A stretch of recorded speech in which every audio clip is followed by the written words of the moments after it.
Nagsimula na po yung FIDE World Rapid and Blitz Team Championship 2025. Ginaganap po ito sa may London. Ito po yung mga kasali na team, no? Ang lakas po ng team ni Wesley. Tingnan niyo po. Ayan o, eto. Sila po yung seeded one na may average rating na 2695.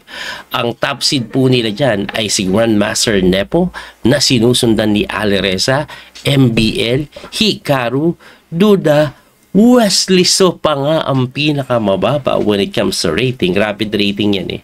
And then Huyipan at Alexandra Kostenyuk. Tapos kung magpapansin nyo po, meron silang 1700 na kakampi dyan. Natural po yun. Kasi ang pinaka-format po nito, tingnan po natin yung format. 12 rounds po ito na Swiss system. Tapos ang time control niya 15 minutes plus 10 seconds. Tapos every win 2 points. Ngayon, 6 na board po yan na regular. At sa 6 po na yun, yung isa doon dapat babae. Tapos yung isa doon dapat below 1900 yung rating. Kaya meron po silang 1700. Actually, yung 1700 nila na yun, yun po yung kanilang team sponsor or manager. Anyway, naglaro na po. Naka-4 na games na.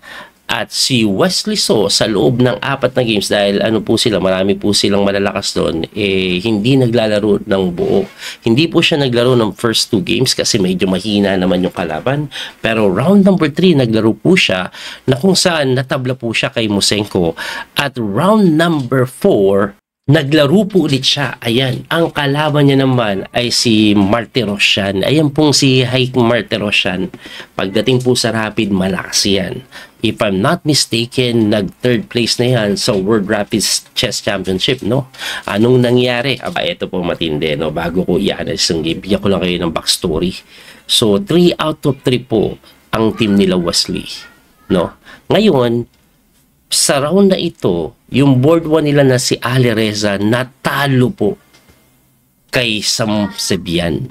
Tapos si MBL nanalo naman kay Lekwang Lim.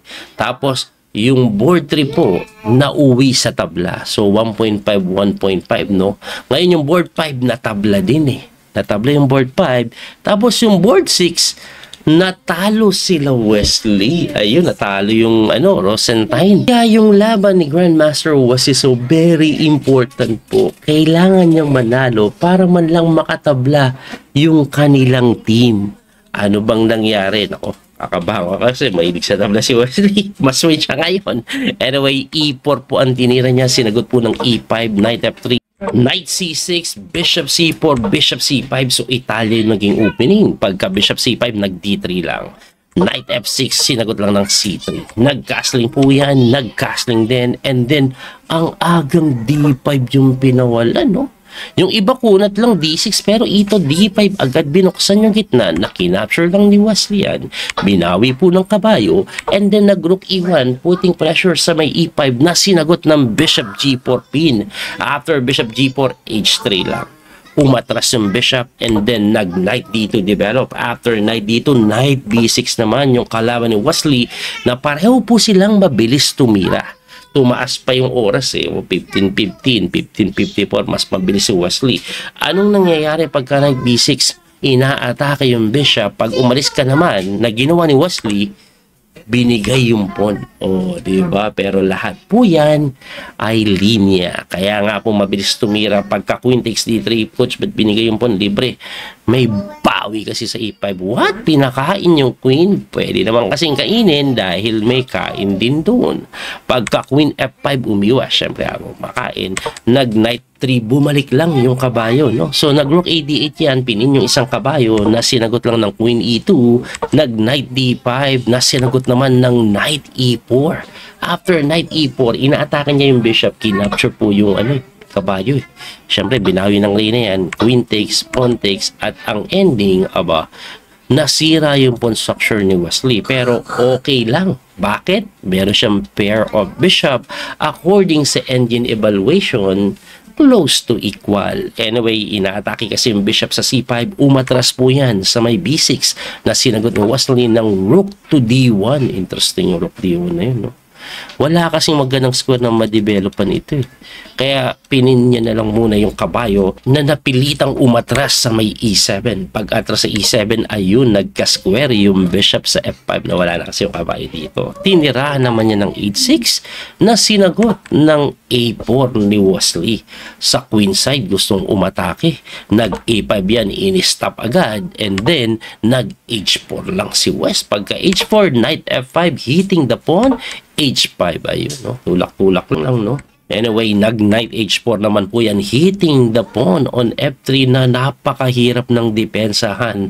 At ang depensa niya lang pwedeng gawin is knight dito na paatras yung kabayo. Pero alam nyo ba na mukhang umatras yung pyesa? Pero goods daw ito for the side of Wesley. Ang mga idea po kasi na yan, pwede pong pumunta dito later on, mahagip ito, may pressure doon. Yung knight naman dito, pwedeng sipain yan ng konti.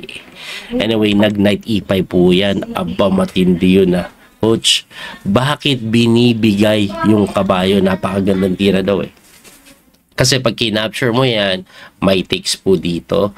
And then, pagka rook takes mo, may capture doon. Lalamang ng pawn. Ang ganda ng knight E5, napakalaking pressure po sa may pawn, pero tinirahan lang ni Wesley ng king F1 Wala kang sacrifice ngayon. Sige, kainin mo to. Ang mangyayari is kakainin lang yan. Hindi po tinakes yan pero gusto kong ipakita ano mangyayari. Let's say it takes to. Ang mangyayari po, takes, capture, mukha kang, lamang ng pawn, pero pagka bishop D5, bawi agad. Ayan. So, balik tayo doon. Kaya po hindi po tinakes yan. Nag-knight D3 na lang, hitting the bishop and the pawn. Aba, mawawan po doon si Wesley? Hindi. Kasi may atras yung bishop while hitting the knight. Diba? So, mapipilitan kang tumakbo muna At pagkatakbo, may knight C4 si Wesley. At after knight C4, engine is saying, slightly better si Wesley. Slightly better pa. Kasi ganda ng knight C4 Depensado na, may pressure pa. Anyway, nag-knight C5 yan, umatake sa may bishop na tumakbo sa may C2, hitting the knight naman. Ang ginawa ng kalaban, kinapture po yung bishop doon and then binawi po yan ng kabayo. Nag-knight E6 and then F4 lang. Mali pa nga daw Pero ang nakikita kong reason ni Wesley dyan is prevent ito. And one more thing, ang best move kasi bishop e4. Kaso pagka nag-bishop e4 ka kasi may knight po sa may c5 hitting the bishop. At mapipilita ka umatras na naman. Kaya ang gusto ni Wesley f4 para pagka bishop e4, knight c5 may atrasan dito. Anyway, nag-rook takes d1 yan, na binawi po. And then nag-rook d8, hinamon, kinapture lang ni Wesley, takes. And then this is clearly better for the side of Wesley dahil may tiradang knight takes b6 daw. At pagka-takes mo, lamang daw talaga sa endgame yon dahil eto weak, titirahan ng ganun, matatay up.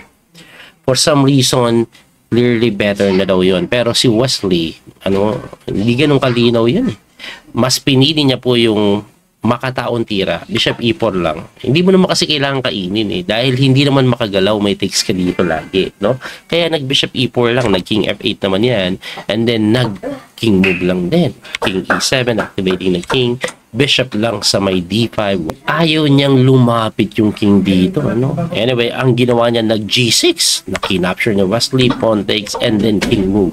After king move, king f6, na sinagot ng knight sa may e4, medyo mali daw.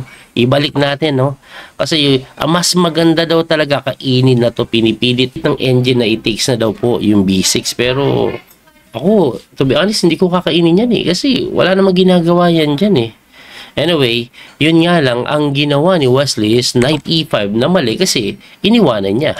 Di, pwedeng gumalaw na to. Pwede na daw mag-move kasi hindi na to libre at makakapag b6 na. At yun na nga yung ginawa, Nag-bishop g1 na sinagot ng king move. Bumalik, doon na po siya sa a7 bumalik na sinagot ng knight go back na pilitang mag c6, tumakbo po yan doon, and then nag b5, yun lang. Na time pressure na, nag-blunder na ng matindi. Ibalik ko lang po, kasi mag b6 ka lang daw, medyo okay pa. Doon lamang pa rin si Wesley doon. Kasi ang pangit po ng bishop, magiging po ng malaki doon Pero b5 is interesting. Ang gusto niya pong mangyari ganito capture takes capture, and then may G5 lang na gagawin yan, ipapalit lahat ng mga pawn, aba, malaki yung chance ang matabla. Yun po yung plano niyan, ipapalit yung pawn, kasi gaganito po yan, gaganyan yan. Mapapalit ka, kahit i-sacrifice mo yung isang minor mo, tabla pa rin yun. Anyway, ang hindi niya nakita, knight takes agad. Knight takes agad ang gagawin. Kasi, ngayon, pag tinakes mo to, capture dito, takes na ganun, capture doon, ayun, 2 pawn sa queen side ang mangyayari. Kahit opposite bishop winning yun. Pero si Wesley, ito kasi nangyari, kinapture yan Tapos, instead of taking the pawn, mas pinili niya po, ito. Labang pa rin, pero bumaba yung kalamangan. Kasi, siguro, naalangan siya o hindi siya sigurado na winning yun. Kasi nga opposite bishop. So, mas sinurbol niya to. Pagka bishop b6, umatras, tumakbo, kinapture. Ayan. Ayaw niya munang ipalit yung bishop. At yung tira daw na yun, medyo mali pa. Kasi may g5. Ayan. Kita ng kalaban, no? Kasi pagka takes, ayun, naku po, baka matabla. Anyway, nag-knight move lang po si Wesley so dyan. Bumalik yung king, hining movean. Lumapit yung king sa kabilang side na hindi pinansin ni Wesley. King g4 lang, na sinagot ng c5 na mali. Ano bang tamang tira? King e6 for some reason. Bakit kaya king e6? Para hindi makatakbo yung king. Ayun. Kasi pagka c5, edi nakatakbo yung king. Wala kasing oras. Anyway, nag-knight po yan sa may f7 na sinagot ng bishop c2 ni Wesley. Ako, kailangan manalo ni Wesley. Tabla, hindi pwede kundi talo team nila. Nag-king f6, nag-knight check. Tumakbo doon. Kinapture lang yung pawn. Ayun. Binigay ni Wesley yung g3 pero malinis siya 2 pass pawn sa kabilang side. Nag-king g4 po yan. Bishop move. Knight lang doon. Tumakbo sa may e7. King f5. Nagtulak ng pawn. Lumapit yung king sa bishop. Tumakbo. And then tulak ng pawn. Tulak din. Tulak na naman. Tulak din. Nagkatulakan. Pero bago ka tumulak, umatras muna yung bishop. Bakit? Magbabantay po siya dito sa pass pawn. Nagtulak pa rin, binantayan. At ito ay sinasabing winning na for the side of Wesley. Bakit? Bantay sarado na po yung pawn. At meron 2 pass pawn dito. Kaya nga po pagka bishop c7 yan, tulak lang. Nag-knight move, umatras lang. Nag-knight d3, tinulak lang ulit. Ayun, no? At ito'y winning na talaga. No?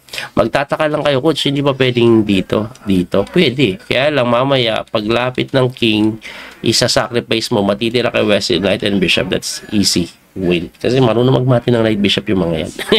Anyway, nag-king g6 yan na sinagot ng c6 lang. Nag-bishop doon, lumapit yung king to push c7 pawn. Nag-check, umangat lang. Wala pa rin check na maganda.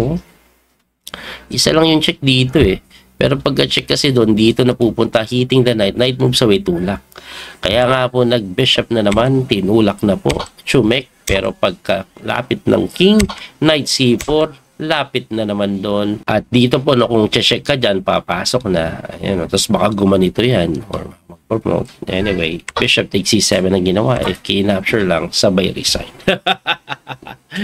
Actually, ina-analyze ko ito May chance bang mahabol yung side na to? Like example, no, mag-king move ako. King move dito. Ayan. Hindi po pwede dito kasi may check Mapapalit. Tapos po promote. So, dyan tayo. Anong gagawin? Knight d6 pa rin. So, iiwas ka para make sure na may sacrifice yung kabayo na to, no? Ayan. Pero b6 lang po yan. Anong gagawin mo? King move. Rapid tayo, king move. Pagka king move, knight c4. Ayun, no? Yung gagawin ng kabayo, Asa rin to, Kasi, versado ka promote. And that's already easy win for side of Wesley. At dahil sa panalo ni Wesley, nakatabla pa yung team nila. At alam niyo ba, marami pong kasali na team dito. Siguro ipakita ko po yung chess result. Pakita natin. Ito po yung standing after round number 4. So leading po, solo lead yung team MGDI with perfect score, 8 points. Tapos sila Wesley WR Chess Team, dahil may tabla sila, 7 points lang po sila. At sinusundan po sila ng iba't ibang player dyan, no? Ayan, no? Grabe po yung kasali, 52 teams 52 teams yung kasali. Ngayon gusto ko pong ipakita sa inyo yung team composition ng mga top seed, no? Ayan, sila Wesley, ayan po yung team composition nila, Lakas. Diba, andyan si Wesley? Tapos si Rapport, yung seeded 2 ng Chess, ayan, si Krisyok nandyan, si Penko. Lalakas sila Madsudlo, andyan, no? Tapos Malcolm Smith, si Luke McShane. Ba? Ano yan, puro England. Karamihan. Tapos Uzbek, Abdusatorov, andyan, Sindarov, Yokobovev. Alright, tapos ito naman pong Freedom, Freedom no? Anan Mamedov, Samuel Sebian, Lekwang Liam, ayan, so sila po yung nakatabla kila Wesley. Tapos sila Erigaisi, ayan yung leading Erigaisi, Pentala, Hari Krishna, malalakas din, Vincent Kamer, nandyan din for Germany. At marami pang iba, ni Alsarin, andyan si Aronian, ayan yung World Rapid Champion, Morsin Bolidar, Dominguez, Anish Giri, lakas din ng team ng Hexamine. Yung kamukha natin, Bad Boris, nandyan, ayan po yung team ng iba, pati pala si Gilpan, naglalaro pa rin, Israel ito ata, puro Israel yung team, si Mami Jarob, nandyan din. Sherob, nandyan din. Labara. Dahil malalakas, actually. Anyway, abangan nyo po yung mga susunod na laban. Supposed to be magla-live ako Kaya lang nung nakita kong hindi pa naglalaro si Wesley first 2 games. Kasi mahina pa nga yung nakakalaban. Hindi mo na ako nag-live. Pero sa mga susunod na rounds, baka maglaro yan. Abangan nyo po yun. At baka mag-live po ako mamaya. Pagkabalik galing sa labas kasi birthday ng kapatid ko ngayon, ipapasyal namin sila. Anyway, happy birthday sa kapatid ko, Diana. Happy birthday, be. Muli ito po yung coach P. The Master Daniel Causo. Hanggang sa muli pakikita. God bless po. Thank you. Don't forget to like and share, follow and subscribe.